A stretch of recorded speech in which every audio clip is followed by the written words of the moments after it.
Amancio Ortega, ¿cómo es trabajar con él en Inditex? El señor Ortega es un señor muy discreto y es un señor muy práctico. Y yo recuerdo, ¿no? El señor Ortega venir directamente, ¿no? a vernos, y yo estaba con mi equipo, el equipo de formación. Bueno, ¿qué estáis haciendo, no? ¿Estáis haciendo la formación de encargadas? Venga, ¿no? Y el señor Ortega sentarse con nosotros a hablar, ¿no? de la formación de encargadas. ¿Cuánto de Amancio Ortega había en Inditex en ese momento? Inditex es toda la filosofía del señor Ortega, 100%. Filosofía de trabajo, de humildad, un respeto total y absoluto por el negocio. En Inditex nunca me podría imaginar que se utilizase la palabra fango para hablar de negocio. ¿Cuáles son aquellos consejos, aquellas prácticas que tú crees que ahora ya están caducas? Tenemos que dejar de ver el mundo y las herramientas desde nuestro prisma, que lo único que hacen es estar un poco perpetuando modelos y herramientas de recursos humanos, insisto, del siglo pasado. La evaluación del desempeño es una herramienta que se creó en el año 1920. El job description se inventaron en el 1922. Son herramientas que se inventaron en pleno momento de sociedad productiva. Entonces yo te puedo decir una cosa, el 75% de proyectos que se están realizando en las empresas son proyectos zombie. Entonces, claro, ¿qué sucede? Tú te puedes encontrar empresas que van apretando productividad. Entonces, ¿qué pasa? La gente acaba petada, entonces tienes rotación, el Glassdoor echando chispas, la gente súper cansada. Dos cosas que crees que tendríamos que dejar de hacer ya de manera urgente y dos cosas que deberíamos empezar a abrazar.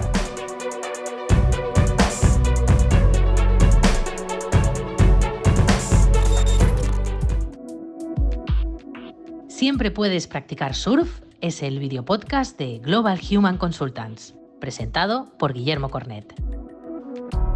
Aquí descubrirás historias de líderes que inspiran, consejos y estrategias sobre gestión de personas para aplicar en tu día a día, y también aprenderás psicología de una forma diferente a como lo habías hecho hasta ahora. Ya sabes, no puedes detener las olas, pero siempre puedes practicar surf.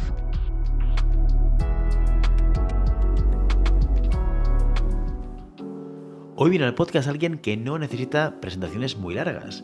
Si estás en el mundo de los recursos humanos y no sabes quién es Emma Giner, pues probablemente te estás perdiendo muchas conversaciones que remueven, que incomodan y que lo más importante hacen avanzar este oficio. Emma es una agitadora de conciencias organizativas, no edulcora, no se esconde. Cuando algo le parece rancio, lo dice. Cuando una herramienta de recursos humanos huele naftalina, pide que la llevemos al museo. Y cuando el sistema premia el postureo y castiga el pensamiento crítico, ella coge el micro. Nos hemos juntado para hablar de muchas cosas, de evaluación de desempeño, del rol de recursos humanos, de qué hacemos con el pasado. Así que esta entrevista no es solo una charla. Es un cruce de ideas, de visiones, de maneras distintas de mirar los recursos humanos y la gestión de personas. Y si estás cansado de entrevistas donde todo el mundo opina lo mismo, te prometo que hoy, como mínimo, abrimos debate. Bienvenidos y bienvenidas, esto es Siempre Puedes Practicar Surf. Emma Giner, ¿qué tal? Bienvenida. Un placer. Oye, muchísimas gracias por haber venido hoy aquí a nuestros micrófonos, a Siempre Puedes Practicar Surf para hablar.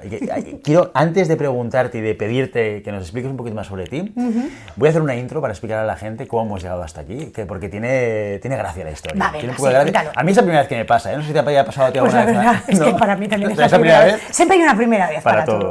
Pues venga, vamos allá, cuéntalo. Pues mira, para que la gente lo sepa, Emma Giner y yo estamos aquí hoy sentados porque, de hecho, no nos conocíamos, teníamos algún conocido en común, que luego cuando hablamos dijimos, mira, tal persona que la conocía a ella y me conocía a mí, pero nosotros no nos conocíamos. Es verdad. Y todo viene a través de una serie de comentarios de LinkedIn, una publicación que hizo Emma de su blog, ¿vale? Del cual hablaremos hoy y que os invito a seguir en emmaginer.com. Y a raíz de sus comentarios, pues yo hice algún comentario en su post, ella me respondió y llegó un momento que dijimos, oye, esto es demasiado extenso para cubrirlo en LinkedIn, así que si te parece bien, ¿por qué no te vienes un día al programa?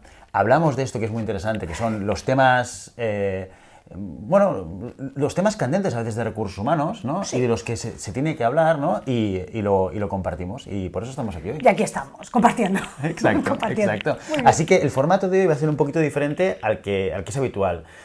Vamos a conocer a Emma, y que es parte del objetivo de la entrevista también, pero lo vamos a enfocar en algunos bloques específicos de temáticas de recursos humanos, o de gestión de personas, o llámalo como quieras, ¿vale? Para pues, ir profundizando y viendo diferentes perspectivas sobre algunos de estos aspectos, ¿vale? Perfecto. Pero antes de empezar, Emma, sí que nos gustaría que nos contases un poquito más sobre ti. Vale. Ya, como te he dicho, he hecho una pequeña introducción más curricular de dónde vienes, pero cuéntanos, Emma, quién eres tú, qué haces ahora, a qué te dedicas. Vale, yo cuento muy rápido. Yo vengo del mundo de la moda, de hecho me pasé pasé ahí pues como unos 20 años.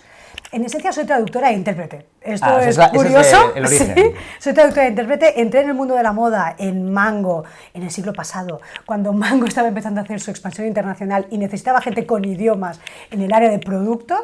Así fue como empecé. De producto pasé al equipo de internacional abriendo tiendas como formadora por el tema de los idiomas, y ahí ya puse un pie en formación. Y ahí estuve hasta el 2001, y en el 2001 empecé en Inditex. Estuve en Inditex del 2001 al 2016, empecé con Oysho, fue el startup de Oysho, una de las cadenas del grupo, que abrió precisamente en el 2001, ahí fui responsable de formación, de ahí pasé a Massimo Dutti, también responsable de formación hasta el 2007, de ahí pasé a Coruña, a la central de Inditex, y ahí fui la directora global de desarrollo para todo el grupo, y en el 2009 regresé a Barcelona para ser la directora internacional de recursos humanos de Dutti, una de las cadenas del grupo basada en Barcelona, y ese fue el rol que tuve desde el 2009 hasta el 2016. En el 2016 decidí emprender. Muy bien. Sí, y la verdad es lo que hago pues actualmente. El año que viene cumpliré 10 años como emprendedora. Sigo considerándome una mujer de empresa porque paso mi día dentro de las empresas, y me defino un poco como, técnicamente me llamo, si entráis en mi LinkedIn veréis que mi descriptor pone People and Organization Shaker, porque básicamente es lo que hago. Yo llego, agito, ayudo al cliente a que se plantee cosas, a que modifique maneras, a que evolucione maneras, y me voy. Aunque luego siempre vuelvo si el cliente me necesita, evidentemente. No me defino como consultora, porque evidentemente hay gente que hace consulting y fantástico. Mi modelo es un poco distinto, ¿no? Yo normalmente ayudo a mis clientes, soy muy afortunada, tengo clientes fantásticos en todos los sectores. Ayudo a mi cliente a llegar lo más rápido posible a su cliente externo. Todo el mundo ahora mismo quiere conectar con su cliente externo, ¿no? Pues lo puedes llamar usuario, lo puedes llamar consumidor, lo puedes llamar paciente, lo puedes llamar ciudadano, lo puedes llamar fan, dependiendo del sector. Y lo cierto es que solo hay una manera real de llegar a este cliente externo, que es a través del cliente interno, es decir, las personas que trabajan en la organización. Y casi todos mis proyectos, bueno, todos mis proyectos en realidad están involucrados con esto.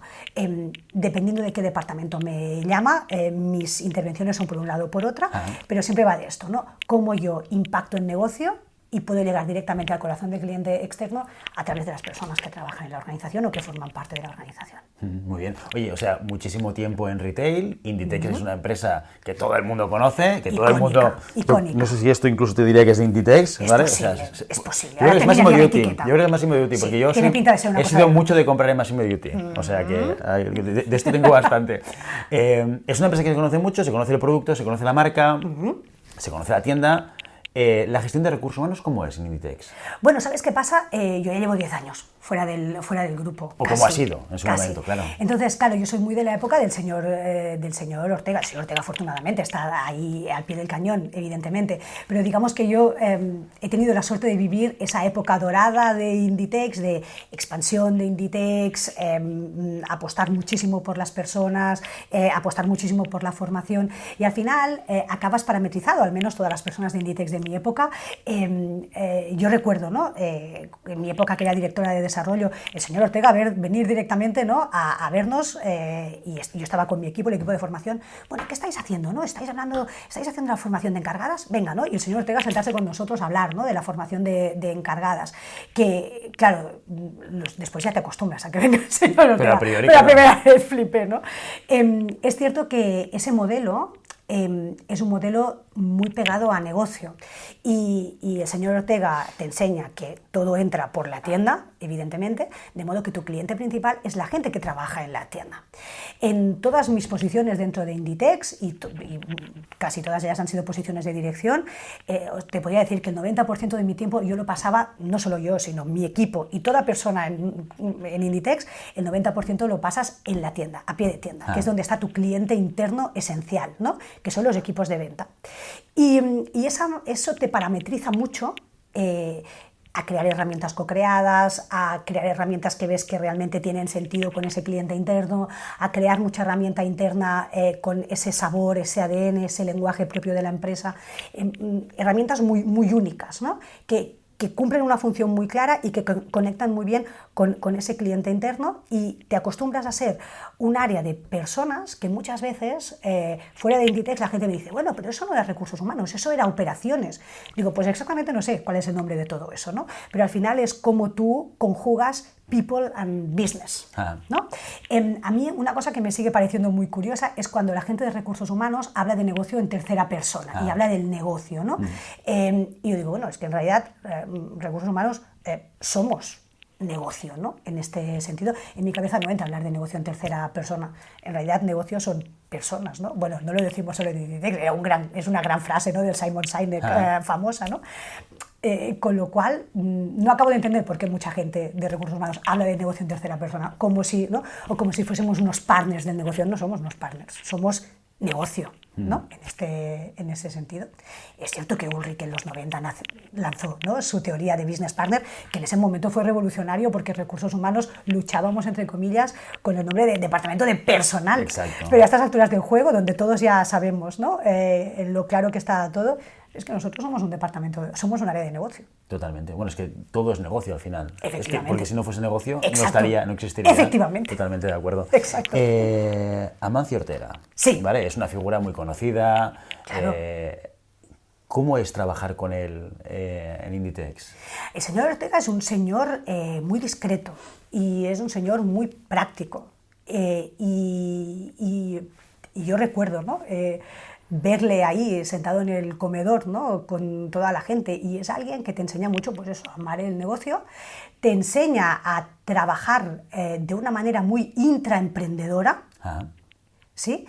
Y en el momento en el que tú estás ahí dentro de Inditex no eres consciente de todo eso, pero cuando sales de Inditex te das cuenta que eres un poco como un superhéroe, ¿no? Porque al final, de estar creando tú tus propias herramientas, de estar escuchando mucho a tu cliente interno, de ser muy consciente, ¿no?, que todo lo que tú tienes que estar haciendo tiene que tener un impacto real, te parametriza mucho tu manera de trabajar. Te hace ser muy práctico, te hace ser muy orientado al resultado, y te hace ser muy consciente, ¿no?, que al final el negocio se consigue gracias a las personas, ¿no? No es un mito, o sea, el señor Ortega llamaba directamente a encargadas de la tienda y a encargados para saber qué se vendía, para tener información esencial, para que la gente del departamento de producto pudiese estar reorientando colecciones. Entonces, bueno, el señor Ortega es un ejemplo muy claro de power to the people, ¿no? Y sí, me siento muy afortunada de haber podido formar parte de Inditex en esa época tan clave, y de haber podido estar filosofando con el señor Ortega de muchas cosas durante esa parte de tiempo, que tampoco hablaba con él cada día ni estaba siempre a su lado, evidentemente, pero recuerdo, ¿no?, todas esas interacciones que llegué a tener con él, pues como algo con muchísimo cariño, ¿no?, y con muchísimo aprendizaje sobre todo. ¿Cuánto de Amancio Ortega había en Inditex en ese momento? Es decir, ¿hasta qué punto y en qué medida lo que él marcaba de alguna manera, no operativamente me refiero, sino él hacía o extendía su manera y su visión de negocio? Es el señor Ortega. Inditex es el señor Ortega, Sí. o sea, podríamos cambiar el nombre y llamarle Amancio Ortega, ¿no? ¿no? Inditex, al menos Inditex en mi tiempo es el señor. Ahora no soy una insider de Inditex, evidentemente tengo ahí dentro muchísimos amigos, pero Inditex es toda la filosofía del señor Ortega, 100%. Filosofía de trabajo, de humildad, de un respeto total y absoluto por el negocio.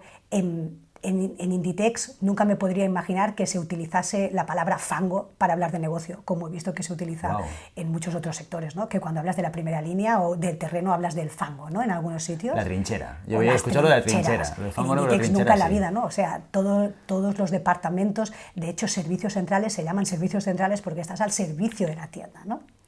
Entonces, ese es el verdadero secreto de Inditex, verdaderamente, el entender esa integración horizontal, ¿no? Es decir, tú la estrategia la haces desde la base, no te planteas cosas que se hacen estratégicamente y luego se escalan, o no, se van bajando, se cascadean hacia abajo, sino que en realidad el negocio, la operativa, es el corazón de todo. Entonces, todo estaba integrado horizontalmente, ¿no? Estrategia, táctica, operativa. ¿Entramos en los bloques? Venga, va. ¿Sí? Venga. Vamos allá. Primer bloque. Venga. Me gustaría hablar sobre ese artículo que escribiste, bueno, que publicaste por lo menos en febrero. Este Sí, año, sí, Viejas sí. Glorias. Sí, Era sí, el sí. título. Que escribí, que publiqué, Exacto. sí. Y que nos contases un poquito cuál es tu perspectiva, qué es lo que significa para ti el concepto de Viejas Glorias. Vale, va, te cuento un poco a raíz que todos los posts que yo escribo están inspirados en cosas reales que me pasan y que yo me encuentro con mis clientes y con mi día a día. Entonces, claro, como paso mi día a día con clientes, pues claro, me pasa de todo y tengo, vamos, para escribir 50.000 entradas. Lo que me inspiró a escribir Viejas Glorias fue una realidad que me encuentro muchísimas veces, que es que muchos clientes, ¿no? Y muchas organizaciones tienen pues estos comités paralelos con consejeros externos, que, ok, ¿no? Aparentemente está muy bien. Lo que es muy curioso, de todos modos, es que muchas de esas empresas, estos consejeros externos pueden ser las mismas personas que están en distintas empresas, ¿no? Y me las voy encontrando... Hay una profesión de consejeros. Exacto, ¿verdad? Sí. Exacto, ¿no? Y tal. Y acostumbra a ser también, muchas veces te puedes encontrar determinados perfiles que corresponden a personas que estaban al frente de empresas que hace pues 30 años lo petaron, ¿no? Y respect por eso, y fantástico, ¿no? Pero claro, estas personas te las vas encontrando continuamente hablando de lo mismo y de las mismas recetas y con el mismo discurso y proponiendo los mismos proveedores y los mismos modelos que a ellos les funcionaron hace 30 y 40 años. Que insisto, respect por eso, pero es que ahora ya no es hace 30 o 40 años. No solo eso también, ¿no? Que evidentemente todas las voces son bienvenidas, pero muchas veces yo pienso, ¿no? Si determinadas personas que están en un comité de dirección de una empresa deciden montar un board paralelo o un comité con consejeros a nivel paralelo, ostras, búscate también un poco de diversidad, ¿no? Búscate diversidad de género, búscate diversidad generacional, búscate diversidad también de entornos y de tipos de empresa, para que esta diversidad también te pueda nutrir, porque si tú al final te vas rodeando de perfiles que son clónicos y que encima continuamente están evocando cosas que les funcionaron en el pasado, es muy curioso porque muchas veces hablan de cosas que hoy en día ya no son ni legales, o sea, son prácticas que ya están prohibidas, ¿no? O hablan de modus operandi, pues que a lo mejor hace 40 o 50 años, en plan, pues a este le despides, y a lo mejor, pues sí, a lo mejor hace 40 o 50 años se podía despedir alegremente a la gente, pero hoy en día, bueno, no, ya no por despedir, ¿no? Sino también por un tema reputacional de la empresa, es en plan, a ver, vamos a ver, hay que analizarlo, ¿no? Mejor. Entonces, esto me llevó a escribir el artículo de Viejas Glorias. Entonces, que no tiene nada que ver con talento senior, que yo ya tengo 50 años y ya puedo considerarme talento senior, ¿no? No tiene nada que ver con eso, sino con ese tipo de perfil muy dinosaurio que continuamente está hablando de batallitas y de lo que hizo hace 40 o 50 años, y que muy bien, pero es que claro, no se puede estar viviendo del pasado eternamente, y menos hoy en día. ¿Qué tipo de cosas? Cuéntame aquellas cosas que más te sorprendan, que se dicen en estos boards. No diremos nombres y apellidos, no hace falta, pero sí que me interesa entender un poco cuáles son aquellos consejos, aquellas prácticas, no hace falta ni que hablemos de proveedores, ¿no? Pero aquellas miradas que tú crees que ahora ya están caducas. Son modelos muy del siglo XX, que yo los puedo identificar fácilmente porque, a ver, yo empecé a trabajar en los 90, entonces eran narrativas que en los 90 lo petaban, pero claro, es que ya, que hace 30 años, casi 40 años, que no son los 90, hace mucho de todo eso. Entonces, son dinámicas o narrativas muy vinculadas a competitividad extrema, productividad extrema, poca diversidad, poco respeto hacia los perfiles individuales, muy relacionado con tratar a las personas como entes, recursos productivos y no como individuos. Tiene que ver mucho con esto, ¿no? Un entorno muy centrado en producto, márgenes, que no digo yo que producto y márgenes no sea importante, pero es que hoy en día, y tal como están las cosas, todos estamos viendo, ¿no? Las ventas, en realidad, o la facturación, que entiendo que es el driver inicial, hoy en día son ya una consecuencia de algo. Tú no puedes estar pretendiendo crear una política centrada en márgenes y pensar que, ¿no?, que vas a estar vendiendo fácilmente, o que vas a estar petándolo, o no puedes estar haciendo una propuesta basada en conseguir productividades extremas y pensar que el talento va a estar haciendo cola en tu puerta para trabajar, ¿no? Entonces, al final, yo siempre digo, ¿no?, juguemos un poco a la coherencia. Es decir, si nosotros decidimos escuchar esta narrativa, seamos conscientes de lo que vamos a conseguir y juguemos a ello, y está bien, y me parece muy bien. Ahora bien, lo que no podemos estar haciendo es prolongando una narrativa y un modus operandi del siglo XX y pretender ser una empresa relevante, o ser un top of mind de gente para trabajar, o atraer a joven talento, etcétera, etcétera, ¿no? Normalmente este tipo de empresas que están como muy ancladas, ¿no?, y escuchando los consejos de estas viejas glorias, al final todo el mundo luego me viene y me dice, no, bueno, más que claro, no viene gente joven aquí a trabajar, ¿qué tengo que hacer yo para hacer que venga gente joven a trabajar? Digo, no me lo preguntes a mí, yo tengo 50 años, a ver si me siento muy joven, pero ¿sí? Digo, pregúntale a la gente joven por qué no quiere venir a trabajar. Es obvio que si tú no tienes gente joven a tu alrededor y la escuchas, es obvio que no vas a estar creando esta organización del siglo XXI, que es donde estamos ahora ya no estamos de los 90. Entonces, evidentemente, no hay que quitarles mérito a estas personas que en un momentum determinado lo petaron con sus organizaciones. Muchas de ellas ya no existen, o las compró un fondo, o lo que sea, ¿no? Entonces, oye, genial, damos las gracias a esta gente por su colaboración, a la industria o al mundo organizacional o lo que sea. Hay que pasar página, ¿no?, por el bien de todos. ¿Qué tipo de cosas deberíamos hacer diferentes? ¿O qué tipo de cosas deberíamos las personas, las empresas, ¿no?, reorientarse para...? Primero de todo, cuando estamos hablando en concreto, ¿no?, hablando de este tema de consejeros externos, que me parece muy bien, ¿no?, pues primero asegurarte que vas a contratar consejeros externos que realmente te van a aportar valor, y por lo tanto tú necesitas tener una visión diversa. Hay que apostar por consejos diversos, generacionalmente, en género, en perspectivas, en tipos de industria de las que vienes, en maneras de ver la vida. Todas las organizaciones ahora mismo, se dediquen a lo que se dediquen, quieren dirigirse a un target cada vez más amplio, lo estoy viendo. Tú no vas a poder dirigirte o enamorar a un target amplio si toda la gente que tienes en un board o en un consejo de consejeros externos, en un comité de consejeros externos, son clónicos. Entonces, no, primero es despierta, sé un poco coherente, diversidad, ¿no? Y sobre todo diversidad también, sobre todo generacional, ¿no?, que te permita tener la vista puesta en el momentum en el que estamos ahora mismo. Al final, cuando una organización es capaz de abrazar lo que técnicamente se llama el reverse mentoring, ¿no?, el mentorizaje, estamos muy acostumbrados a que gente más senior mentorice, ¿no?, en plan sensei. Sí, claro, pero es que ahora mismo estamos en un momento en el que los chavales de 20 años o de 25 en la empresa son los que están enseñando a promptear a la gente, ¿no?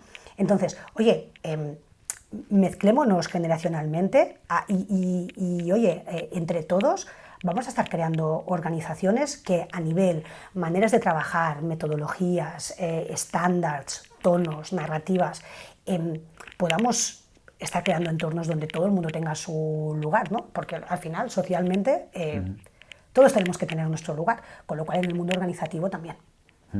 De acuerdo. Y a nivel de recursos humanos, ¿qué es lo que tenemos que hacer? ¿Cómo tenemos que hacerlo diferente? A ver, yo ahora no quiero actuar aquí como gurú ni como... Cada uno, esto es mi pura perspectiva, no, disclaimer. Total. Al final, recursos humanos, yo creo que tenemos que dejar de estar pensando que somos los más aplicados de la clase y tenemos que dejar de ver el mundo y las herramientas desde nuestro prisma o desde el prisma de muchos colaboradores que lo único que hacen es estar un poco perpetuando modelos y herramientas de recursos humanos, insisto, del siglo pasado. La evaluación del desempeño, siempre lo diré, es una herramienta que se creó en el año 1920. El job description o las descripciones de puesto de trabajo se inventaron en el 1922. Son herramientas que se inventaron en pleno momento de sociedad productiva, donde las personas éramos meros recursos productivos. Entonces, tú no puedes crear una empresa y hablar, ¿no?, de employer branding, employee value proposition, querer estar, ¿no?, en la cima de todas las certificaciones y de todos los premios y de tal, y estar manteniendo herramientas que defienden una narrativa totalmente opuesta. Entonces, nos falta esta coherencia. Entonces, es cierto que a veces queremos ser tan aplicados que acabamos haciendo herramientas que solo las entendemos nosotros. que el cliente interno, no recursos humanos, no entiende y no hace suyas, ¿no? Entonces, tienes que estar erosionándote, empujando. Hay que darle una vuelta a esto. No, no hay que darle una vuelta, hay que desmontarlo. Tiene que darnos menos miedo desmontar cosas. Porque al final la mayor parte de herramientas con las que estamos conviviendo ahora mismo en recursos humanos son herramientas que tienen más de 50 años y que hace 50 años tenían todo el sentido en la realidad organizacional y social que teníamos, pero hoy en día ya no pasa nada. Le damos las gracias a esas herramientas porque nos han permitido llegar hasta aquí y co-creamos con nuestro cliente interno, que al final es para quien trabajamos, co-creamos con nuestro cliente interno todo un nuevo ecosistema, ¿no? Que realmente nos permita gestionar sin las disfunciones que estamos encontrando hoy en día. Gran parte de las disfunciones que hay es porque estamos forzando herramientas, estructuras, maneras de trabajar que, ya te digo, nacieron en el siglo pasado, en un contexto totalmente distinto del actual. Claro, yo antes el argumento del pasado a veces me genera dudas, ¿no? Porque desde mi punto de vista, algo que se haya diseñado en el 1920 no hace que, o no implica el hecho de que ahora esté caduco. De hecho, gran parte del conocimiento que tenemos del comportamiento humano pues es del siglo pasado. Y ha habido pocas actualizaciones también, que las ha habido, ¿eh? Sí, pero sí. Lo que entendemos por motivación... A ver, y hay grandes teorías. Pues un Gartner es del siglo pasado, claro, y sigue siendo fantástico y sigue vigente, y lo sigo vigente en utilizando estos yo momentos. también. Sí. Y yo lo que me pregunto a veces, y estoy de acuerdo con un concepto que subyace en tu argumento, que es, en recursos humanos yo creo que hemos vivido una necesidad de volvernos necesarios para el negocio. Fíjate, volvernos necesarios para el negocio porque entendemos que no somos negocio, ¿vale? Como tú decías al principio. O pensamos que no somos negocio. Claro. Y con esa intención creo que durante mucho tiempo hemos intentado ser o crear cosas especialmente técnicas, ¿no? Sí. Entonces, cuando hemos desarrollado la evaluación de desempeño o hemos llevado el concepto de la evaluación de desempeño a las organizaciones, hemos construido monstruos que nadie entendía. Exacto. Y yo misma he formado parte de esto, ¿eh? Y yo he formado parte de eso. Todos aquí confesando. Claro, es que es verdad. Sí. Olvidándonos del usuario final. Claro. Olvidándonos de quién lo tiene que utilizar, ¿no? Claro. Y eso a veces me hace pensar, y sobre todo hablando de la evaluación de desempeño, también tienes un artículo que se llama 100 años de evaluación de desempeño, creo que ¿no? Que justamente hablas de esto. Sí. Yo creo que la evaluación de desempeño es un proceso que es muy válido a día de hoy todavía. Ahora bien, depende de cómo lo hagas. Claro. Y depende de la narrativa y depende de los nombres. Es decir, vamos para allá. Vamos por partes. Narrativa. Exacto. Claro, ¿qué sucede? Yo siempre digo muchas veces, ¿no? Cuando estoy en mis sesiones, yo siempre digo, vamos a ver, es que muchos de vosotros tenéis implementada una evaluación del desempeño. No se trata de que ahora de golpe es, vamos a cargarnos todo lo que tenemos. No, pero tenemos que redinamizar la narrativa y evolucionar la narrativa. ¿El problema es la Ninebox? No, el problema no es la Ninebox. Yo, por ejemplo, soy una gran fan de la Ninebox. Y la Ninebox se inventó en el 75, si bien inicialmente no se creó para ser un mapa de talento, ¿no? Pero bueno. Pero claro, por ejemplo, para mí el problema de la Ninebox es que tú hablas de desempeño o de performance y hablas de potencial poco, medio o alto. Exacto. Si hablas de potencial poco, medio o alto, estás asumiendo que hay gente sin potencial, plebeyos, sin talento. Y eso no puede ser, y eso no es, porque además no es verdad. Todas las personas tienen talento. ¿Sí? Además encaja directamente con la teoría de las inteligencias múltiples de Gartner. Entonces, claro, para mí, por ejemplo, no es que haya personas con poco potencial o mucho potencial. Al final, tú lo que necesitas es, oye, ¿qué tipo de potencial tiene esta persona? ¿Tiene un potencial estratégico? Es decir, ¿es alguien que es capaz de decidir el qué? Pero no todo el mundo tiene que ser capaz de decidir el qué. De hecho, muchas veces hay muchos boards donde la gente no sabe decidir el qué y están en el board, ¿vale? Luego, puedes tener potencial táctico, gente que no sabe el qué, pero sí que sabe el cómo. Y son fantásticos, ¿no? Encontrando el cómo. Y luego te encuentras a gente que no tiene potencial estratégico ni táctico, sino operativo. No saben el qué ni el cómo, pero son maravillosos haciendo que las cosas pasen. Estas personas las necesitas en negocio. Muy valiosas, súper valiosas. Entonces, claro, tenemos que dejar de pensar que todo el mundo con potencial sirve. O sea, es que si no eres manager o tal. No. Es que yo lo que necesito son gente que sean top contributors, no performers. Que ahí me voy al siguiente tal. La palabra desempeño o performance o rendimiento nos remite directamente al momento donde se inventó esta herramienta, que era el momento de sociedad productiva, donde tú tanto producías, tanto valías, ¿no? Entonces, la persona era un recurso productivo, con lo cual tu desempeño, tu rendimiento determinaba si eras bueno o no, ¿no? Como si fueses, ¿no? Rendías pues como una máquina, como un motor, como un caballo, como una vaca lechera. Claro, con el tiempo vamos viendo que las personas, afortunadamente, somos más que un número de rendimiento del 0 al 5, ¿no? Porque hay muchas cosas que yo no las puedo medir porque no están vinculados a un tema productivo. Claro, ¿cómo mido yo esa persona que está siempre de buen humor y tiene el equipo a tope? ¿O cómo mido yo esa persona que siempre es súper flexible y me hace la vida más fácil como manager? ¿O cómo mido yo esa persona que cuando alguien nuevo llega de manera ¿no? voluntaria le hace onboarding, lo acompaña a comer? O, ¿no? Hay un montón de cosas intangibles que no forman parte de lo que normalmente, ¿no? formaría parte de la narrativa típica y clásica del desempeño. Pero, perdona, te corto aquí Sí. porque me interesa incidir en este punto. Incide. ¿Y eso no es productividad también? Porque No, claro, eso es contribución, que es lo que pero es mi es palabra. contribución a productividad igualmente. Es decir, No ¿por necesariamente, qué tenemos que valorar- dejar de pensar que todo tiene que ser un producto. No sé si es producto, pero sí es generación de algo. Es decir, Vale. en un ¿La entorno... cultura es producto? La cultura... ¿El clima es producto? La cultura y el ¿El clima... propósito es producto? Todo depende. Estamos Claro, en un mero para mí son discurso. ingredientes, ¿eh? Para Vale. mí son ingredientes del plato. O Vale. sea, la cultura forma parte del ingrediente del plato, que es, tú tienes un proyecto, tienes un objetivo y coges a un conjunto de personas para conseguirlo. Llámalo H. Simplificándolo muy Llámalo H. básicamente, ¿no? Sí, o Entonces, sea- y toda esa gente, pues, tiene un tipo de contribución, Claro. pero desde una perspectiva de proyecto, Sí. La contribución orientada a conseguir el resultado del equipo. Bueno, pero el resultado O sea, es una... Mira, tú piensas que estás venga. hablando con una traductora, ¿eh? Con lo cual Ok. el tema lingüístico a mí me puede. Perfecto. Es decir, al final no es tanto una discusión, o sea, al final la discusión es más de concepto. No vamos aquí a discutir por una palabra. Es decir, lo que tú a lo mejor llamas recurso, producto o resultado, yo lo voy a llamar propósito o legado. ¿Vale? ¿Sí? Que además son palabras que ahora todo el mundo tiene encima de la mesa, ¿no? Entonces, evidentemente lo que es importante, y aquí tenemos que ser coherentes, tú no puedes estar creando una narrativa donde estás hablando de comunidades, de construir legado, de hacer un impacto triple P y de todo este tema, utilizando elementos de la sociedad productiva donde la idea no era hacer un legado y donde las personas no forman parte del diagrama. ¿Y no son cosas que pueden coexistir? Sí, es que de hecho coexisten, Porque, pero por eso claro, tenemos las exacto. disfunciones que tenemos. O sea, ahora mismo tú piensas que, si ahora estamos viendo, evidentemente lo que nosotros estamos hablando es relativamente nuevo, entre comillas, ¿sí? Entonces, la curva, ¿no? de adopción de la innovación o de todo lo nuevo, al final las dos tendencias, y además es que pasa en moda, ¿no? Las dos tendencias siempre hay un momento que están coexistiendo. Ajá. Entonces, claro, tú fíjate, nosotros ahora mismo, claro que existe la teoría del siglo XX. La teoría de las herramientas del siglo XX están en su segundo mainstream y en decaimiento. Y están, ¿sí? Porque, y a la vez estamos viendo los problemas que están generando.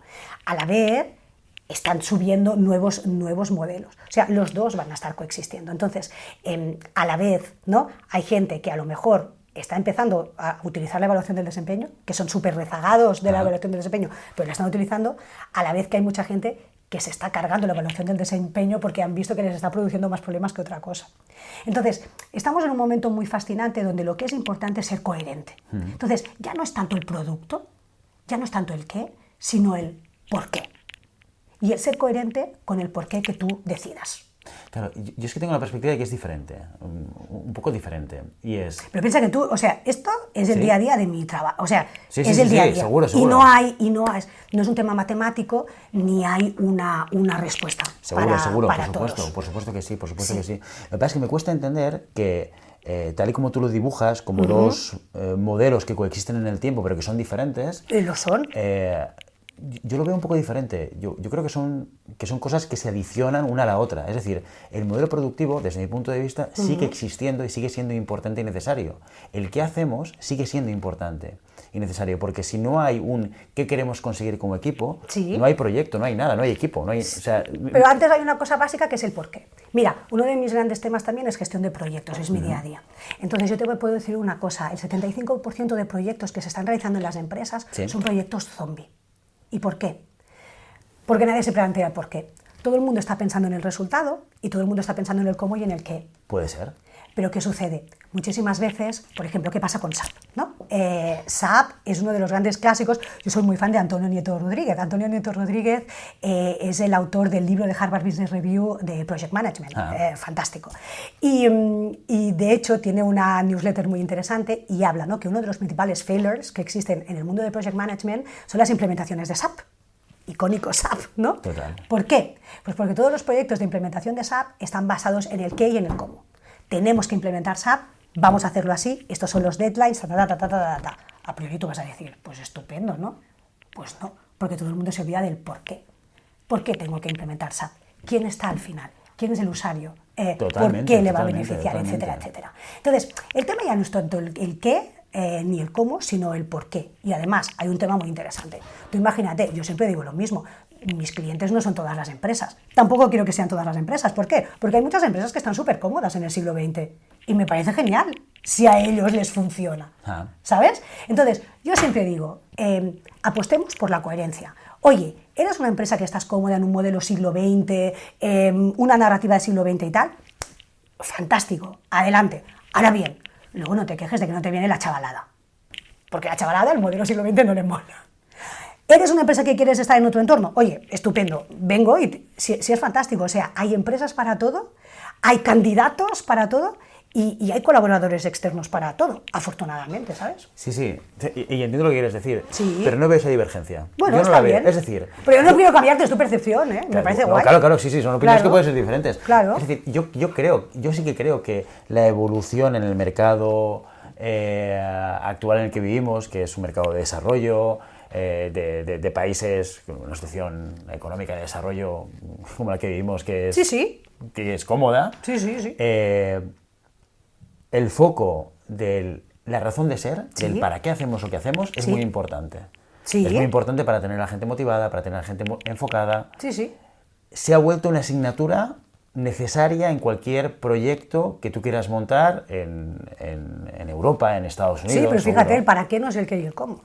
No, exacto, totalmente de acuerdo. Claro. Ahora bien, eso no niega el que el qué y el cómo también tienen que estar ahí.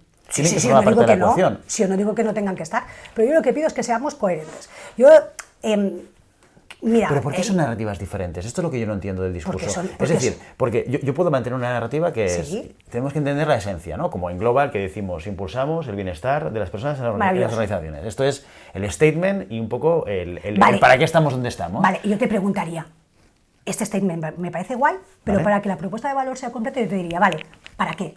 ¿Todo esto para qué? Impulsar el bienestar de las personas en las organizaciones, ¿para conseguir qué?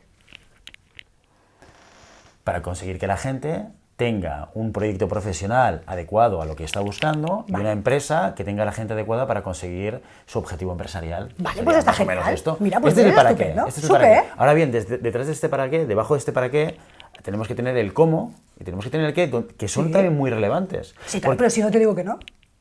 Yo, aquí el discurso que estamos teniendo es... Entonces no es divergente, no son cosas diferentes. No, o sea, ya te digo, son temas de narrativa, entonces cada uno vamos a tener un approach distinto. Hay perfiles que tienen un approach más resultadista, productivo, márgenes, etcétera, etcétera, Sí. que es genial. Yo en mi día a día veo demasiadas empresas que están centradas en producto y productividades y márgenes y tienen que llegar al Black Friday para saber si van a llegar a fin de mes o no.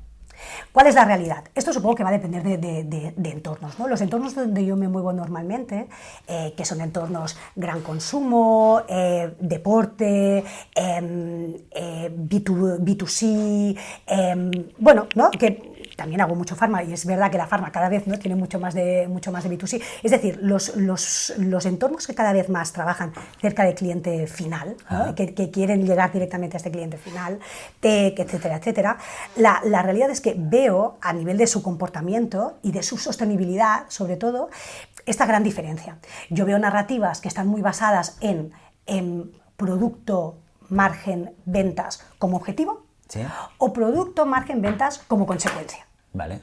¿Sí? Entonces, eso, o sea, producto, margen, ventas como objetivo, para mí es un modelo siglo XX, ¿sí? Entonces pues estas son las empresas que están muy dedicadas a optimizar, apretar, pim pam, que es good for them, pero claro, ¿qué sucede? Esto, en un modelo siglo XX, que el mundo era más pequeño, que no estaba globalizado, que los mercados eran más pequeños, ok, pero ahora mismo tienes una narrativa de productividad en un entorno en el que estás compitiendo con players que están a miles de kilómetros con otras realidades y que siempre van a ser más productivos que tú, simplemente porque el precio ahora va a ser mucho más barato, ¿no? Entonces, bueno, ¿quieres jugar a esto? Pues juega a esto, me parece guay. Yo no es la piedra que pico, pero respect por esto.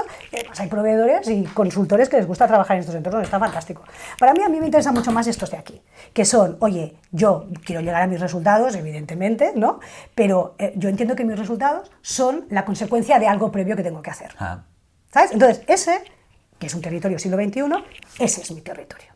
Entonces, al final esto es gente que es en plan, vale, pues yo soy consciente que si antes, ¿no? Trabajo en tener que a mis personas que tengan muy claro cuál es el propósito y cuál es el legado que nosotros queremos dejar como empresa. Que sí, que queremos ganar dinero con esto, pero es que queremos construir algo, además de todo esto, no solo un tema de pelotazo. Que queremos despertar este espíritu intraemprendedor en nuestra gente, no queremos prolongar ese típico diálogo de empleador-padre, empleado-niño, que ya solo estas dos palabras ya son tal, donde yo te voy a decir qué tienes que hacer y tienes que meterte dentro de un job description, pero luego te voy a pedir innovación. No tiene sentido. Si yo te meto dentro de un job description, luego no te puedo pedir innovación, ¿no? Bueno, son toda una serie de cosas. Entonces, es estupendo porque ambas realidades, la de sociedad productiva y sociedad donut, ¿no? Que yo soy muy fan del modelo donut de Kate Raworth, están conviviendo y es que hay espacio para todos, ¿sabes? Y proveedores para todos. Y está guay. Si no medimos la productividad, ¿qué medimos? La productividad se puede medir. Si la productividad está bien, lo que pasa es que fíjate bien, la productividad muchísimas veces la gente va buscando una productividad. Yo he trabajado con productividad muchísimos años y es un driver en todos mis clientes. Debe ser algo pero claro, ¿no? Totalmente. Pero claro, yo hago primero una pregunta, ¿qué va por delante? ¿La reputación o la productividad? ¿O la reputación o las ventas? ¿Qué va por delante de esto hoy en día? La reputación, obviamente. Entonces, claro, ¿qué sucede? Tú te puedes encontrar empresas que van apretando productividad. Entonces, ¿qué pasa? La gente acaba petada, entonces tienes rotación, el Glassdoor echando chispas, la gente súper cansada, con cara de asco, de todo, ¿no? Afectas a la productividad, claramente. Entonces, claro, tú has estado apretando por productividad, pero es que, claro, al final la productividad es una consecuencia de algo, ¿no? No es cuanta más productividad mejor. Entonces, claro, al final hay una realidad, que es uno de los indicadores, sí, pero no es el indicador. Yo siempre digo una cosa que dice mi amiga Yolanda es experta en datos, y siempre dice, hay empresas que utilizan los datos como los borrachos las farolas, para sostenerse, no para iluminarse. Entonces, la productividad es uno de los muchos datos que tenemos que entender, pero los datos por sí solos estancos no significan nada, tenemos que vincularlos, ¿no? Si yo tengo una productividad muy alta, pero como reputacionalmente mi empresa es nada, normalmente las empresas de productividad más alta a nivel reputacional son un poco dudosas, entonces, ¿qué nos interesa? ¿Qué queremos? Pues de nuevo, coherencia, todo depende de lo que quieras. Y tú en tu experiencia, esta parte de la narrativa, de esa visión del para qué, del centrarse en las personas, no como elemento productivo, ¿hay una disociación entre narrativa y realidad? En mis clientes no. En general, el mercado. Sí, claro. Por eso existen las disfunciones que existen. Pero de todos modos es normal. Mira, yo soy muy fan del modelo ¿sabes? Lo de los ciclos Kondratiev.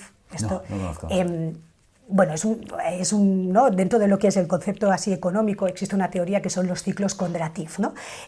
Kondratiev era un experto soviético que de hecho viene del siglo XX, a finales de los años 20 lanzó esta teoría, ¿no? Que dice que en realidad los grandes achievements, ¿no? de la sociedad van un poco como en ciclos, en ondas que duran unos 50-60 años. ¿No? Se empiezan a medir los ciclos Kondratiev a partir de la revolución industrial y si lo vas viendo, ¿no? Cada 50-60 años hay como un gran hype, ¿no? Y un gran protagonista de algo. Ahora estamos en la sexta ola Kondratiev, que la estrella de la onda Kondratiev es health, ¿no? Todo lo que es salud, bienestar, etcétera, etcétera. Y es curioso porque según, ¿no? la proyección, la onda Kondratiev sexta en la que estamos ahora mismo va a empezar a decaer, está ya decayendo, y a partir del 2030 va a empezar la séptima onda Kondratiev, que va a estar protagonizada por la bioeconomía. Entonces es curioso porque cada onda está dividida en 4 partes. Una parte de auge, de ascensión, una parte de boom, una parte de recesión y una parte de depresión. Entonces, ahora mismo estamos en la parte de todo está tan convulso y parece que sea el fin del mundo y que todo el mundo se ha vuelto loco, porque precisamente estamos en la recesión y depresión del final de una ola, ¿no? de la ola sexta, y estamos a punto de empezar la séptima. Entonces, normalmente, como en los puntos de recesión es cuando se está agotando una narrativa y está empezando otra, ¿sí? Es normal que haya muchas desconexiones de narrativa y puedan existir muchas disfunciones vinculadas a esto. Es muy curioso porque cuando trabajas con organizaciones te das cuenta que la narrativa es un elemento muy poderoso, pero no lo digo yo esto. Lo dice Tyrion Lannister. ¿Eres de Juego de Tronos tú? Sí. En el último capítulo de Juego de Tronos, de la última temporada, ese controvertido capítulo, sí. hay un discurso mítico de Tyrion Lannister que habla de las historias y del poder de las historias, ¿sí? Entonces es muy curioso porque una narrativa te puede ayudar a hacer pasar mejor una herramienta, o a justificar una herramienta, o a evolucionar una herramienta. Entonces, trabajar muy bien las narrativas y trabajar narrativas coherentes son esenciales en el momento que estamos ahora mismo. Totalmente. Bueno, porque es que al final la realidad la construimos o la entendemos alrededor de conectar puntos que les damos sentidos, ¿no? Yo 100%. creo que lo decíamos en algún vídeo que teníamos, no somos seres racionales, somos seres racionalizadores, que es diferente. Claro. Lo que hacemos es darle sentido a lo que vemos y lo que percibimos. Totalmente. Y generamos una narrativa para poder... Cerebro reptiliano 100%. Claro, o sea, esto lo llevamos haciendo los hombres, lo empezamos a hacer hace 70.000 años, imagínate, exacto, los seres humanos. Exacto, entonces es una cosa que es como muy relevante, ¿no? Entonces el momento este que comentaba, como es un momento tan, ¿no?, de final de un ciclo, inicio del otro, un montón de cosas que se mezclan, varias teorías que coinciden a la vez, ya no solo a nivel recursos humanos, sino a nivel político, económico, el momentum no es tan convulso. Yo creo que es interesante entender eso, ¿no? Que, oye, no tenemos que ser o esto o esto. En el mismo momento pueden estar conviviendo muchas maneras. Y una misma herramienta puede tener varios nombres, o una misma herramienta que tiene un mismo nombre puede tener varios usos, ¿no? O varias aplicaciones. Claro, para mí es como una especie como de evolutivo. Claro. Las cosas, ¿no?, se acaban adaptando a nuevas realidades porque también aprendemos a sacarles el provecho que deberíamos sacarles, y porque también el contexto cambia. Por eso, exacto. Si no medimos el rendimiento en las personas, ¿qué es lo que medimos? La contribución. ¿Y cómo lo medimos? La contribución no tiene por qué medirse con un número. Vale. Al final, de nuevo, muchas veces los seres humanos cometemos el error de pensar que si atribuimos un número vamos a ser objetivos.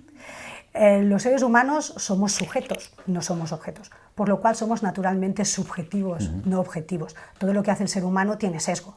Un test, ¿no?, por más científico que sea, tiene un sesgo, como demostró Howard Gardner.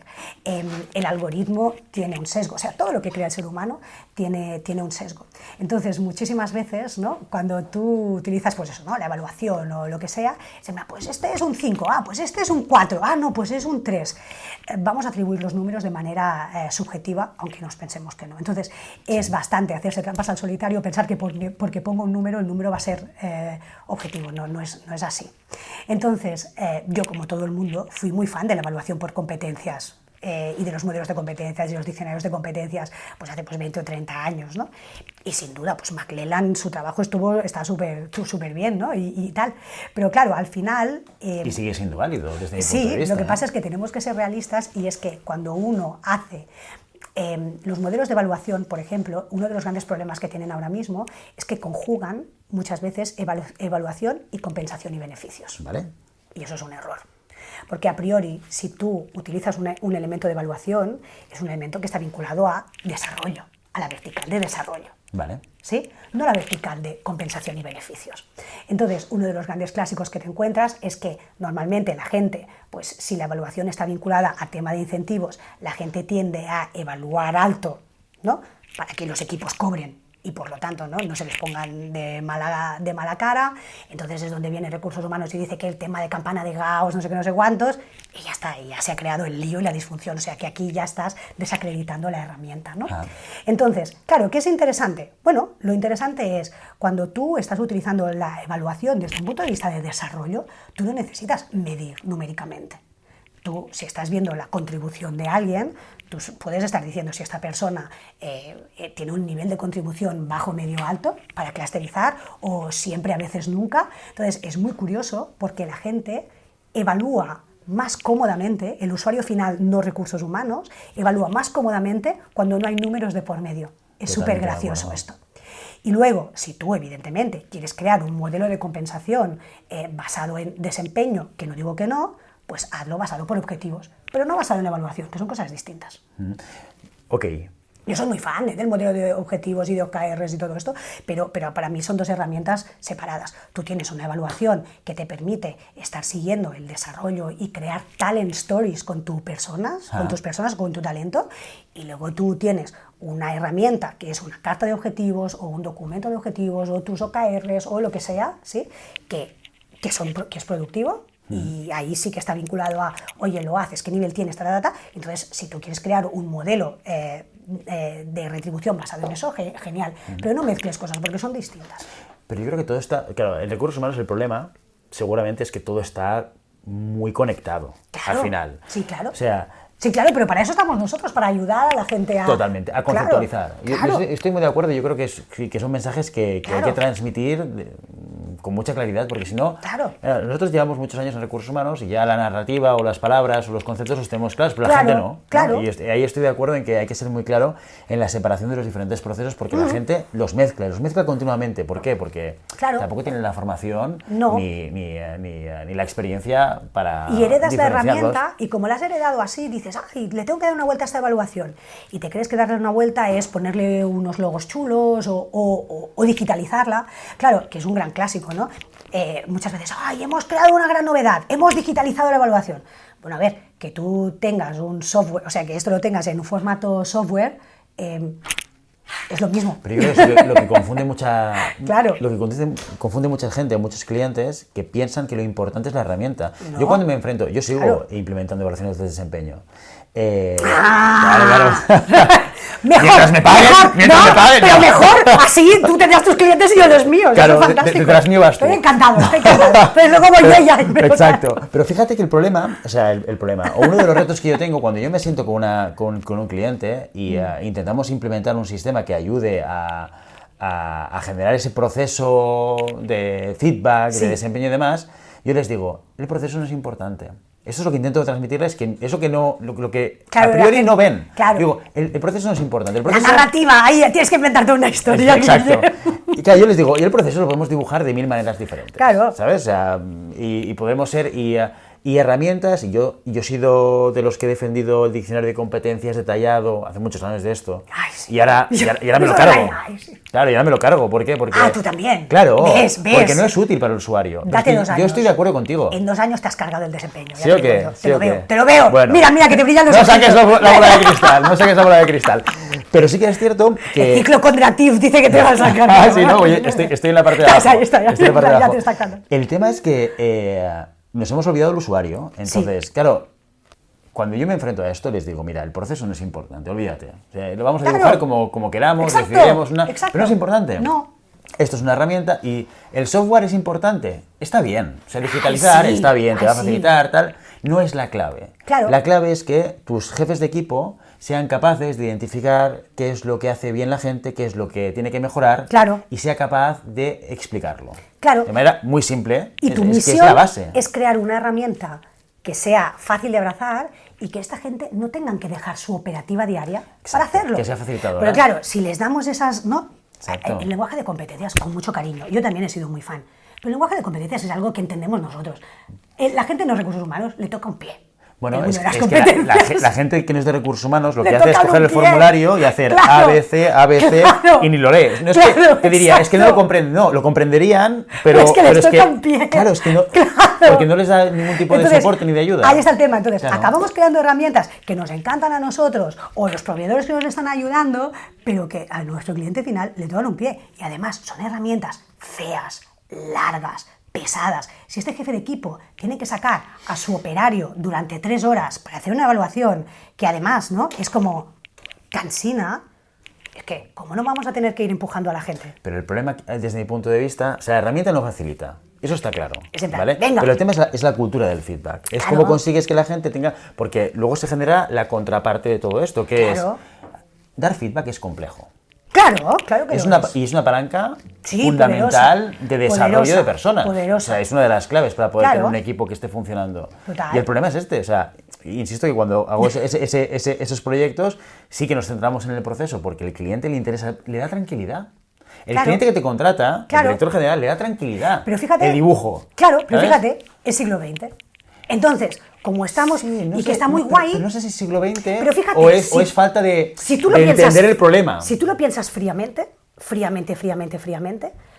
la mejor evaluación de todas es un papel en blanco y un café. Total. Bueno. Vale, sí. Venga, va. Sí, ok. Vamos, Ya- vamos ya a nos- flipar. ya nos entendemos. Pero no nos Sí, entendemos, perfecto, ¿no? ok. Lo que pasa es que, claro, como muchos de nosotros, casi todos nosotros empezamos a trabajar en el siglo XX. Entonces todos tenemos en la cabeza este modelo del siglo XX en que las cosas para ser profesionales tienen que ser sofisticadas, Estoy de tienen que acuerdo. estar, ¿no? El proceso no sé qué, un árbol de decisiones, un flujo de no sé qué, no sé cuándo y tal. Y al final, ¡pum!, acabas soltando ahí el gran delivery y tal igual, y eso se queda en un cajón o pues ves a la gente ahí empujando Estoy y empujando totalmente y de empujando. acuerdo. Entonces, Tienes para que detrás eso, de la gente para que lo haga. para eso la narrativa es importante. Entonces yo siempre digo, oye, no pasa nada, vamos a crear esto. ¿Quién es tu cliente interno? Que venga y vamos a co-crear. Y vamos a ver qué tipo de persona es, cómo es su día a día, si tiene disponible una pantalla o no, si tiene disponible wifi o no, si tiene gente de sobras, por lo tanto puede permitirse sacar personas durante 2 horas. Claro, si van orientados a productividad no van a tener gente de sobras. Entonces, Claro.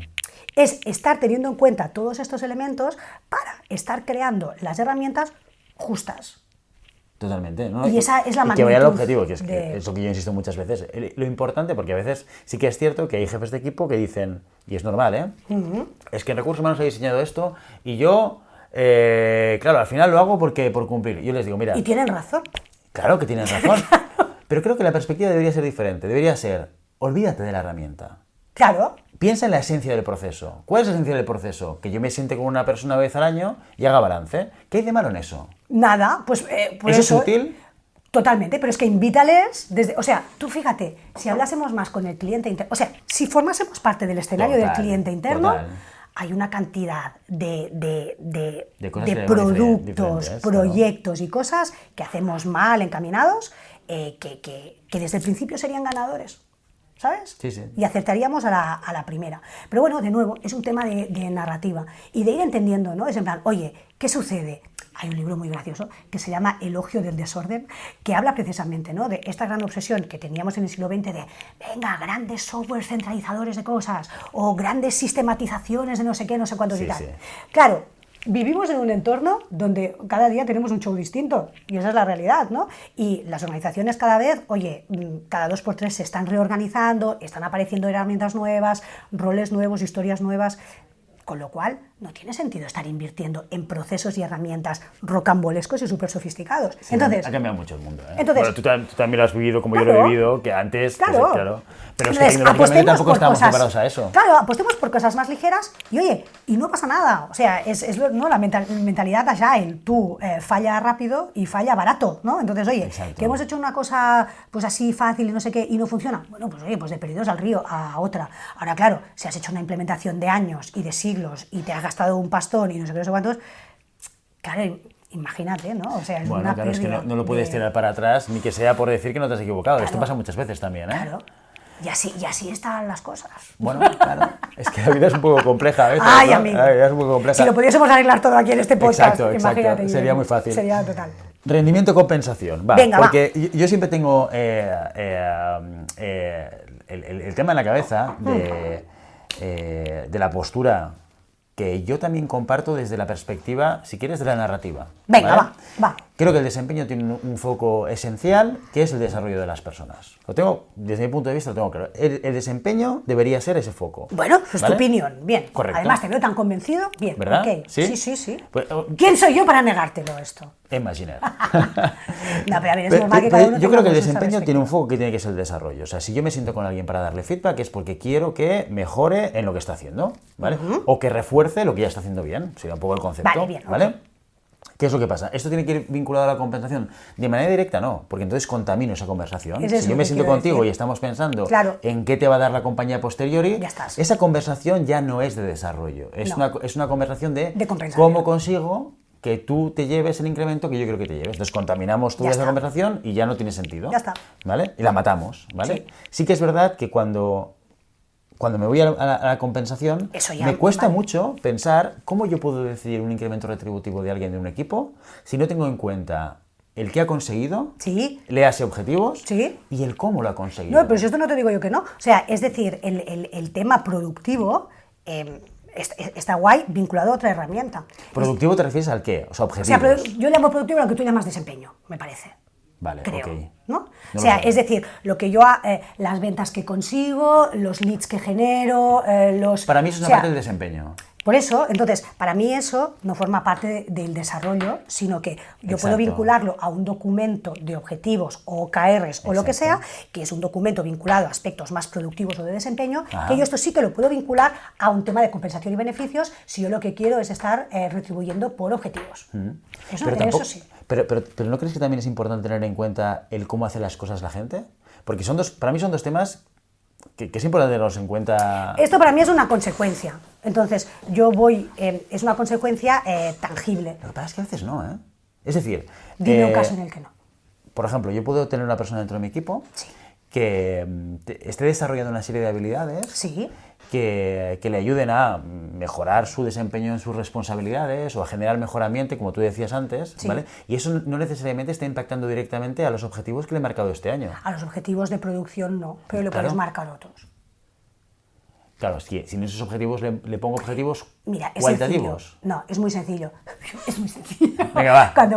Cuando están estas realidades en las que tú estás desarrollando a alguien para ver si tiene... Imagínate, esto puede pasar. Tú tienes a alguien con un potencial operativo.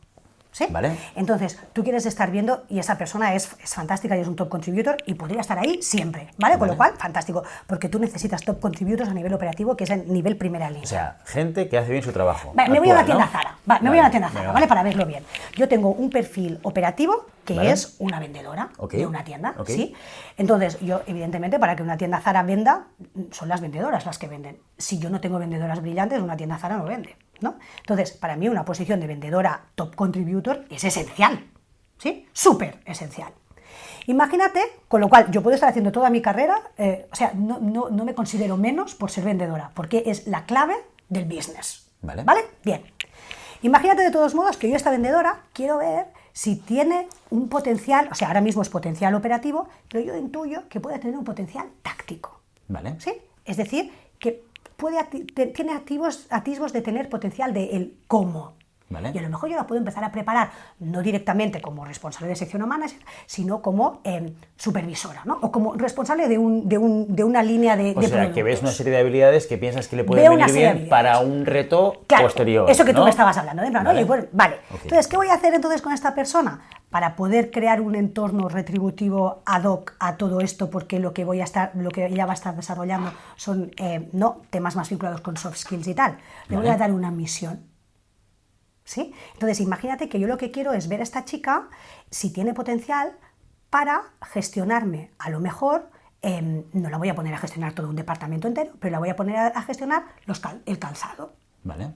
Entonces, le voy a dar una misión que es: gestióname de tal fecha a tal fecha este córner de calzado. Entonces, claro, implícito a esto hay todo un desarrollo de habilidades, ¿sí? De cómo va a gestionar las 2 o 3 chicas que están en el córner de calzado, de cómo ella va a estar manteniendo el espíritu ahí, de cómo va a estar, ¿no?, organizando. Pero lo que mide es un objetivo, ¿qué es? Y en el objetivo lo que le voy a poner una misión y le voy a decir, vale, esto tiene que continuar vendiendo. Es decir, yo me voy a buscar un objetivo numérico vinculado a eso. Pero claro, fíjate, ella va a poder alcanzar este objetivo si es capaz de motivar el equipo, si es capaz de... Pero al final, en la misión, va a ser una misión de formación vinculada a un dato. Pero es cuantitativo. El objetivo es cuantitativo, que es el resultado del córner, de zapatos, tal y cual. Pero fíjate que nosotros vinculamos teóricamente a una serie de desarrollo de habilidades. Claro. Vale. Pero fíjate que, claro, ese resultado va a ser una consecuencia. Claro, por supuesto. Bueno, es la teoría de las competencias, ¿no? Entonces, al final sí que es verdad que en retribución lo tenemos en cuenta todo. Sí, no, a ver, la retribución es una consecuencia. Es decir, eso es lo interesante. Es decir, cuando yo soy capaz de estar creando un modelo, lo que pasa es que, cuidado, de nuevo, para crear un modelo de compensación y beneficios, un modelo de rewards coherente, de nuevo, yo tengo que conocer muy bien el trabajo. Que esto no pasa nunca, o casi nunca. Normalmente todo lo que son los objetivos te vienen de un departamento financiero y tal, que no necesariamente conoce el trabajo de esas personas. Yo personalmente soy muy fan de hacer un ejercicio con la gente que se llama job crafting, ¿no? Soy muy fan del Canvas Business Model. Entonces, claro, yo lo aplico como emprendedora a mi modelo de negocio 2 veces al año. Pero claro, yo siempre pienso que si queremos que la gente piense como intraemprendedores, claro, tú no puedes hacer que una persona sea innovadora y no sé qué y no sé cuántos, dándole un job description y diciéndole métete ahí. Además, los job descriptions acostumbran a estar siempre muy desactualizados. Entonces, a mí me encanta decirle a la gente, este es tu Canvas Business Model, descríbeme tu rol, empezando por la propuesta de valor. ¿Cuál es el porqué de tu rol? Y entonces, a partir de aquí, ¿quién es tu cliente interno? ¿Quiénes son tus partners? ¿Cómo te relacionas? ¿Qué actividades haces? O sea, todo el Canvas hasta que llegas al final. Al final del Canvas, ¿no? Que habla de los revenue streams, ¿no? De la fuente de ingresos. Yo siempre digo, fuente de ingresos, no pienses en facturación, piensa en 5 KPIs clave sobre los que tú impactas directamente. Entonces, tienen que ser KPIs fáciles de ver, de obtener, de medir y que tú accedes diariamente a ellos. Entonces, claro, y que tienen que ver con tu propuesta de valor. Entonces es muy guay porque cuando haces este ejercicio, automáticamente la persona ya te está proponiendo sus objetivos. Entonces, tú ya creas un modelo de objetivos co-creado con esa persona. ¿Y esto no es lo mismo con los job descriptions? Tal y como me lo estabas explicando, digo, ¿qué diferencia hay? Aparte de que le cambiamos el nombre y le cambiamos el formato, las job descriptions, el contenido me parece muy similar. Es distinto. Primero, las job descriptions normalmente no las hace la persona en primera persona. Viene alguien y se la hace. Bueno, depende. Normalmente es así. Depende. Yo todos los proyectos que he hecho... Maravilloso, pues muy bien hecho. No. Y luego... Quiero decir que pueden ser realidades diferentes. Pues muy bien, muy bien. Y entonces, pero vale. Normalmente, ¿qué sucede? Como es un modelo antiguo, pues viene alguien, te entrevista, escribe un no sé qué, lo pasa tú +1, el +1 lo valida, el no sé qué, no sé cuánto, total, cuando la job description está ya revisada, ya está obsoleta. Porque es la realidad. Entonces, luego hay otro tema. ¿Y no pasa lo mismo con el...? Con el job crafting no, ahora te diré por qué. Vale, ¿por qué? Las job descriptions, además, si tú miras una job description, el 80% de una job description son las tareas. Porque corresponde a un momento, normalmente es así, vale. hemos visto muchísimos, sí, entonces pero corresponde... Sí que es verdad que son modelos muy antiguos, hace mucho tiempo que no se habla de tareas. Es un producto, acostumbrado, pero la mayoría son así, ¿no? Es un producto que corresponde a un modelo de sociedad productiva, con lo cual tú piensas en tu trabajo pensando en tus funciones y en lo que tú haces. El job crafting no. El job crafting vas a empezar pensando en tu propuesta de valor. ¿Cuál es tu porqué? ¿Cuál es tu contribución? Tengo un caso muy rápido. Vale. Hace poco estaba con uno de mis clientes, que es una empresa que se dedica a hacer tejidos para players muy grandes. Y en el mundo de los tejidos hay una posición clave, hay un rol clave, que es la persona que se dedica a estampación. La estampación en el mundo de la moda es muy importante. Y siempre ha sido un perfil muy artesano, ¿no? La estampación se ha hecho con unas planchas, tal. Era como muy artesano, muy manual. Evidentemente, la estampación, como tantas y tantas cosas, se está digitalizando. Entonces, en esta empresa tenía al responsable de estampación hundido en la miseria porque estaba, ¿no?, habían digitalizado la estampación y él se sentía inútil. Y yo le decía, fulanito, no. O sea, el porqué de tu trabajo, que es conseguir estampados molones para que tu empresa siga siendo top of mind de todos los principales players de moda y os sigan contratando, el porqué de tu trabajo sigue siendo el mismo. Claro. Lo que está cambiando son las tareas y el cómo. Claro. Entonces, claro, cuando la gente, ¿no?, es capaz de hacer su job crafting o su role profile, o lo puedes llamar como quieras, pero ellos, ¿no?, la gracia del Canvas es que es lo suficientemente simple como para que una persona lo tenga hecho en una hora. Yo hago esto tanto con perfiles de estrategia como de táctica como de operativa. Es muy curioso porque normalmente un job crafting me lo hacen mejor los perfiles de operativa y de táctica que los de estrategia. Normal.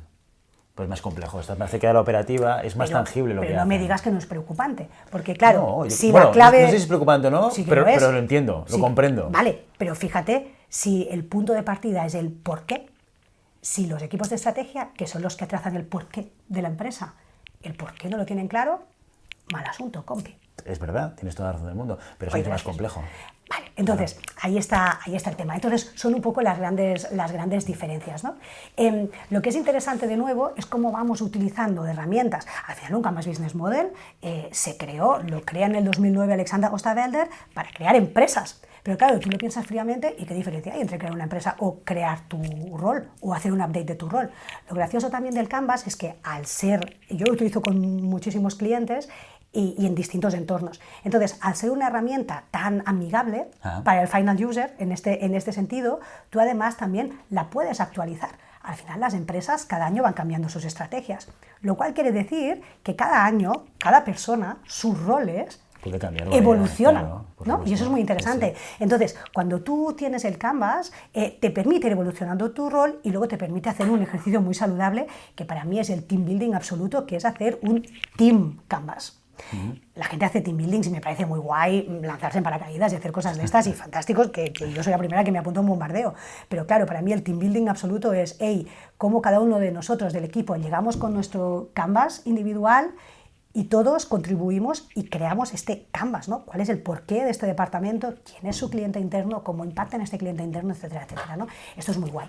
Entonces, claro, te ayuda a crear, claro, te da una visión muy clara y realmente hace que la gente saque su espíritu intraemprendedor, ¿no? No queremos empoderar a nuestra gente, ya sé que es un verbo muy manido, ¿no? Pero no queremos que nuestra gente esté empoderada y no queremos que nuestra gente innove y todo esto. Venga, papel en blanco, ¿cuál es tu rol? Y vamos a ver, y es muy interesante. Normalmente lo que veo es que existe una gran desvinculación entre las personas y su job description. Muchísimas veces la gente ve en su job description y ni entienden lo que está escrito. O por no hablar de job descriptions que me encuentro en las organizaciones que están hechos de hace 10 años. Totalmente. Pero eso ya, bueno, no diremos nada, que tú también los debes ver.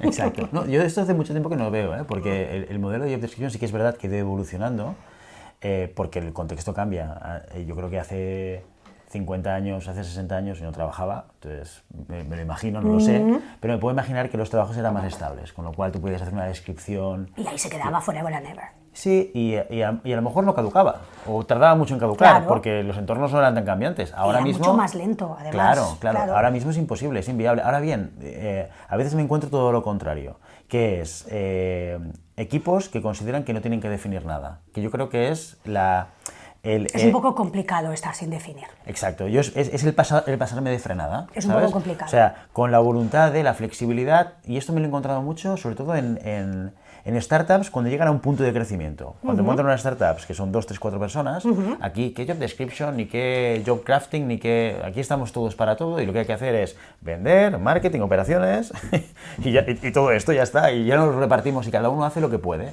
Ahora, en cuanto empiezan a crecer, empiezan los follones. Es muy gracioso porque este modelo, con el que también estoy muy familiarizada, pasan de esto a de golpe dicen, nos tenemos que profesionalizar y de golpe Procesos. adquieren todo lo más feo del Sí. mundo corporate. Muchas veces recomendados por las viejas glorias que acaban siendo sus inversores. Claro, pero... Esto ya sería otro podcast. Pero es que para mí yo creo que el tema principal es una cosa de la que nos olvidamos y que es, además, yo entiendo que nos olvidemos, porque es un poco contraintuitivo. Y es que nos olvidamos de la importancia del contexto. Sí, claro. Cuando yo aprendo que algo funciona en mi realidad, de repente entiendo que eso funciona en todas las realidades. Viejas glorias. Bueno, viejas glorias y nuevas glorias también, ¿eh? Bueno, claro, sí, claro, hay nuevas. Bueno, es que en el mundo startupero te encuentras muchas nuevas glorias, claro, pero, con mentalidad vieja, pero que tienen la mitad de mi edad, Claro, yo lo que creo es que a veces intentamos perpetuar... Intentamos perpetuar soluciones que nos han funcionado. Viejas glorias. Pero no solamente viejas glorias, cosas que vienen del pasado viejas y cosas que vienen del presente. Dependen de la generación, ¿eh? O sea, Exacto. este concepto... Bueno, el concepto de no entender el contexto, de no entender que lo que tienes que aplicar en un sitio, tienes que deconstruirlo. Yo lo aprendí esto cuando me fui a África a vivir. Bueno, o sea, claro. Yo estaba aquí en España y con un modelo de recursos humanos y de repente me voy a Argelia y tardé 6 meses en darme cuenta de que Argelia no era España. Claro. Y que tenía que desaprender todo lo que había aprendido. Y que tenía que replantearme todo lo que era la función de recursos humanos en otro país. Bueno, ¿por qué te crees? Yo me he pasado toda mi vida haciendo internacional. Entonces, precisamente por eso, te das cuenta de eso. Sí, sí, y yo creo que es uno de los grandes problemas. ¿Qué más? Pregunta. ¿Qué más tenemos que arreglar? A ver. Uy. Venga. Yo es que me tiraría, no sé cuánto llevamos ya, pero No me lo sé, tiraría pero da igual, mira, no muchísimo pasa tiempo nada. que hay contigo hablando. Tú sigue, venga. No, pero para cerrar ya. Ah, ya, vamos a cerrar. Sí. Bueno. Sí, ya para cerrar me gustaría hacerte una pregunta y es, ¿qué dos cosas crees que debemos dejar de hacer desde Recursos Humanos? Hemos hablado de muchas, pero sí me gustaría que hicieses un poquito de recap con los grandes titulares para ti. Ya está. ¿Vale? Dos cosas que crees que tendríamos que dejar de hacer ya de manera urgente y dos cosas que deberíamos empezar a abrazar. Vale, tenemos que empezar a abrazar la co-creación con cliente interno. Perfecto. Y tenemos que dejar, o sea, tenemos que ser un agente de, o sea, tenemos que dejar de ser ajenos al negocio. O sea, la gente tiene que dejar de decir, uy, están aquí Recursos Humanos, ¿a quién van a despedir? Ah. Ahora te he dicho dejar de hacer. Ah, no, estoy mezclando dejar de hacer y hacer. Bueno, es decir, tenemos que co-crear con cliente interno ¿Sí? y tenemos que entender que somos negocio. O sea, somos negocio. O sea, tenemos que estar en negocio. Y cuando hablo de negocio, hablo de la primera línea. En la primera línea es donde tenemos el porcentaje de cliente interno mayor de la organización. Y todos los grandes temas de los que ahora les hablamos, el quiet quitting, la big resignation, todas estas grandes cosas están pasando en la primera línea, no en el resto. Entonces, tenemos que estar ahí. Esto es lo que tenemos que hacer. Tenemos que dejar de hacer herramientas solo para nosotros. Con el lenguaje que solo entendemos nosotros y tal. Y tenemos que dejar de tener miedo de cargarnos cosas que no funcionan. Si una cosa no funciona, le das las gracias, te lo cargas y vamos a por otra. O lo iteras o lo repiensas junto con tu cliente interno y sin rasgarnos las vestiduras. Oye, es que las herramientas que estamos utilizando ahora mismo, alguien se las inventó en algún momento. Es decir, antes tampoco existían. Entonces, no pasa nada. Podemos darles las gracias y mirar hacia una herramienta que nos convenga más. Pero es que nos convenga más a nosotros también como gremio, ¿no? Si tú entras y miras, ¿no?, la cantidad de memes y de GIFs de risa que hay a costa de recursos humanos, ¡ostras! ¿Y tú crees que eso se va a acabar algún día? ¿Por qué? Bueno, pero es que de momento hacemos números para que sigan perpetuándolos, ¿eh? Porque, claro, yo los voy leyendo y yo, es que la mayoría digo, tienes razón. Entonces, oye, seamos un poco conscientes, hagamos un poco de social listening de lo que se dice de nosotros y aunque solo sea por eso, apliquémonos un poco el cuento, ¿no? Yo creo que como gremio nos lo merecemos. ¿No piensas tú esto, Guillermo? No lo sé, el tiempo lo dirá, supongo. Ya lo veremos. Oye, y the last but not the least, ¿a quién te gustaría que invitásemos al programa? Ay, ¿tiene que ser emprendedor o tiene que ser Tiene que ser cualquier corporate? persona que podamos invitar. Pues quieras. mira, puedes invitar a David Cantallops. David Cantallops, David me suena mucho. Cantallops actualmente es el dire de People de Uriac. Ah, por eso me sonará. Sí, fuimos compis en Inditex. Él también tuvo una época de emprendedor en medio y es un perfil que también te va a dar mucho juego. También le gusta mucho hablar. Genial, súper. Ya verás, y dice muchas cosas muy interesantes. Muy bien. Emma, muchísimas gracias por venir hoy Un placer. al programa, por charlar, por debatir y por contarnos tu punto de vista y tu perspectiva sobre... Un placer, faltaría el más. mundo de Gracias por las relaciones invitarme. Gracias por invitarme. personales. Muchas gracias. Muy bien, súper.